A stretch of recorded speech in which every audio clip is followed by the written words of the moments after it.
نبی کریم علیہ الصلوۃ والسلام کی سنت پر عمل کرنا اہل محبت کا شیوا ہوتا ہے۔ اب جو بندہ سنت سے عاری ہے، سنت سے دور ہے، یاد رکھیں وہ لاکھ دعویٰ ہائے توحید کرے، اس کا دعویٰ توحید عبث ہے، فضول ہے، وہ جھوٹا دعویٰ ہے۔ ہماری کوشش ہوتی ہے کہ سنت غیر موقدہ بھی نہ چھوٹے۔ یہ سنی کا شیوا ہے، یہ سنی کا طریقہ ہے۔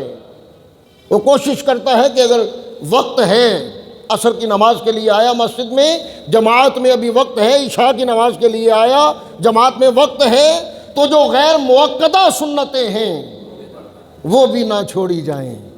ایسا ہی ہوتا ہے نا، اور ایسا ہی ہونا چاہیے کہ اہل سنت اہل محبت ہیں، اور جو اہل محبت ہوتے ہیں وہ اپنے محبوب کی سنت نہیں چھوڑتے، وہ سنت پر عمل کرتے ہیں۔ نماز کی سنتیں ہوں یا زندگی میں عمل کرنے کی، طرز زندگی کی سنتیں ہوں، طریقے ہوں، وہ ہمیشہ محبوب علیہ الصلوۃ والسلام کے طریقے کو دیکھتے ہیں۔